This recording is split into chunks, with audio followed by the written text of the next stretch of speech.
ओम गण गणपते नमः। मैं अनुवजा ज्योतिष एडवाइजर। शिव महापुराण की कथा में द्वितीय खंड में 32वां अध्याय डी भाग आप सुन रहे हैं।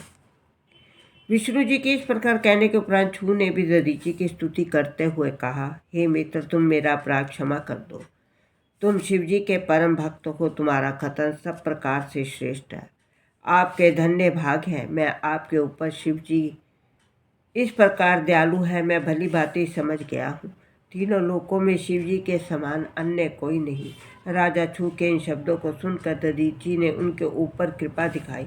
शिव भक्तों की ये रीति है, जो व्यक्ति उनकी शरण में पहुंच जाता है उन पर कृपा रखते हैं। अस्तु, दधीची ने उस समय विष्णु तथा अन्य देवताओं को ये श्राप दिया, तुम लोगों ने शिव भक्तों की महिमा नहीं समझी।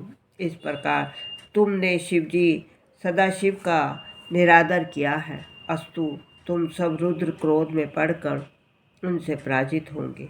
विष्णु जी भी अपने पार्षदों द्वारा इसका फल प्राप्त करेंगे। केवल ब्रह्मा ही ऐसे बचेंगे जिन्हें कोई चिंता और शोक नहीं होगा। इतना कहकर राजा छू की ओर कृपा दृष्टि से देखते हुए दधीची ने कहा, हे छू, तुम ये स्मरण रखो कि ब्राह्मण सर्वोत्तम है और वे इस संसार में पूजे जाने योग्य हैं। देवताओं, राजाओं तथा सर्पों आदि से इस प्रकार कहकर दधीची अपने घर को चले गए। विष्णु जी ने भी उन्हें प्रणाम करके उपरांत चिंतित मन से अपने लोक को लौट आए।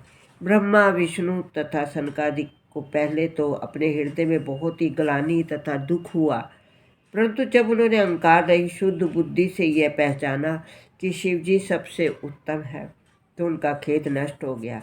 जिस स्थान पर दधीची के साथ देवताओं का युद्ध हुआ, वह स्थान हरपुर तीर्थ स्थानेश्वर के नाम से प्रसिद्ध है।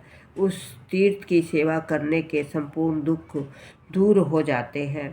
जो मनुष्य स्थानेश्वर तीर्थ में जाकर शिवजी का पूजन करता है, वह संपूर्ण सुखों को प्राप्त करता है। जो मनुष्य दधीची तथा छू की यह कथा पढ़ेगा, उसके संपूर्ण शोक दुख नष्ट हो जाएंगे और वह आवागमन से रहित हो जाएगा। जो मनुष्य इस कथा को सुनकर किसी युद्ध क्षेत्र में जाएगा, उसकी निश्चय ही विजय होगी अथवा वह श्रेष्ठ मृत्यु को प्राप्त कर शिवलोक में पहुंचेगा। आगे की कथा सुनने के लिए आप मेरा अगला वीडियो देखिए। ओम नमः शिवाय।